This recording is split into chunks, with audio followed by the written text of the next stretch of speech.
Hello, this is the first video of a second sequence and series section on the Maclaurin series for OCR Pure Core Further Mathematics. This video looks at polynomial approximations. We can use polynomials of the form px equals a plus bx plus cx squared plus dx cubed plus ex to the 4 plus and so on, where the coefficients a, b and c are all real, to approximate more complex functions, as polynomials are easy to use. We say easy to use because we can evaluate, differentiate and integrate them easily.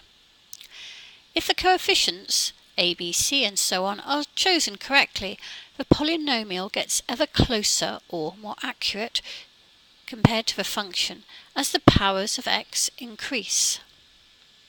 An example of a function we might want to approximate is f of x equals e to the x. First, we'll try a linear approximation, so simply p of x equals a plus bx. We can ensure that we get as good a fit as possible at x equals 0 by making the value of p of x equal to the value of f of x equals e to the x, and the gradient of p to the x equal to the gradient of f of x equals e to the x at that point.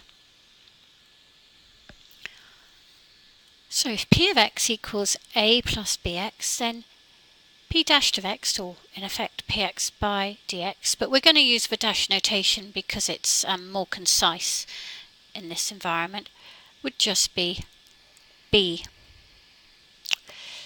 P of 0 will equal a, and p dashed of 0 will equal b. Let's look at the function then, or f of x is e to the x means f dashed of x, again it differentiates for this function to itself. So f of 0, or any number to the 0 is 1, and so again will that be. So in this scenario we have that a equals 1 and b equals 1.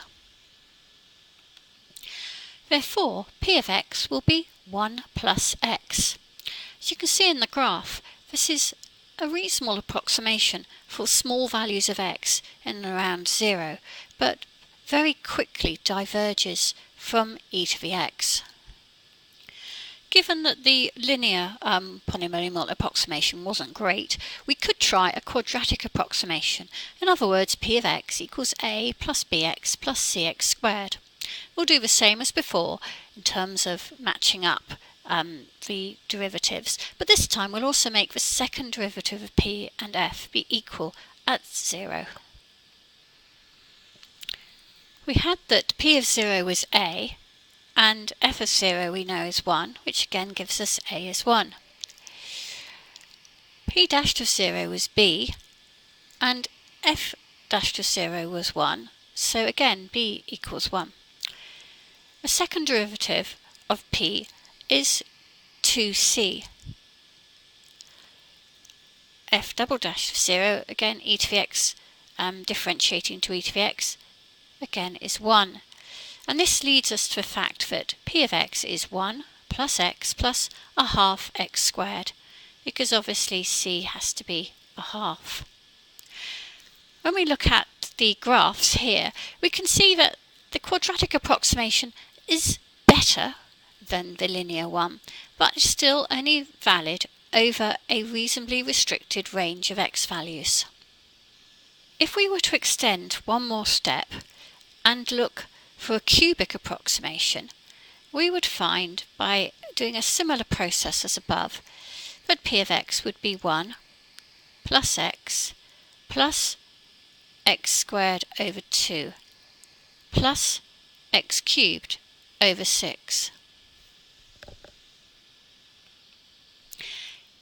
It seems likely that as we increase the order of the polynomial approximation, we'll get a much better fit. Let's look at this dynamic GeoGebra file for f of x equals sin x.